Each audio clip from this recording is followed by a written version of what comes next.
अस्सलामु अलैकुम वरहमतुल्लाहि वबरकातुहू। सल्लु अलल हबीब सल्लल्लाहु अला मुहम्मद सल्लल्लाहु अलैहि वालैहि वसल्लम। एक सवाल अक्सर पूछा जाता है और ये हमारे जहनों में गलत फहमी भी है बाज़ लोगों के में कि छोटे बच्चों का पेशाब पाक है। हालांकि ऐसी बात नहीं है। छोटे बच्चों का जो पेशाब है वो भी निजासत गलीज़ा है और उसके भी ऐसे ही अहकाम हैं जैसे एक बड़े इंसान के पेशाब के हैं। तो इसलिए ये मसला अच्छे तरीके से समझ लीजिएगा कि पेशाब चाहे छोटे बच्चे का हो चाहे बड़े बंदे का हो, एक ही हुक्म है उस पर, और वो नजास्त गलीज़ा है। और नजास्त गलीज़ा जो है ये अगर एक तिरहम के बराबर कपड़े पर लगती है तो उसका पाक करना फ़र्ज़ है। अगर आपने उसके साथ नमाज़ पढ़ी तो आपकी नमाज जो है वो अदा नहीं होगी।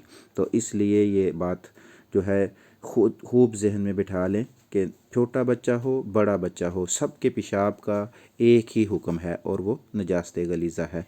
तो इसलिए ये बाज़ दफ़ा अक्सर लोग ये कहते हैं कि नहीं वो छोटे बच्चे का पेशाब पाक है, तो वो उन्हीं कपड़ों में नमाज़ अदा कर लेते हैं, और अगर वो दिरहम से ज़्यादा हुआ तो फिर वो आपकी नमाज़ अदा नहीं होगी। इसलिए मसाइल को सीखें, अल्लाह ताला की रज़ा के लिए इल्म दीन हासिल करें, ख़ुद भी सीखें और दूसरों को भी सिखाएं। सल्लु अलल हबीब सल्लल्लाहु अला मुहम्मद सल्लल्लाहु अलैहि व आलिहि वसल्लम। अस्सलामु अलैकुम व रहमतुल्लाहि व बरकातुहू।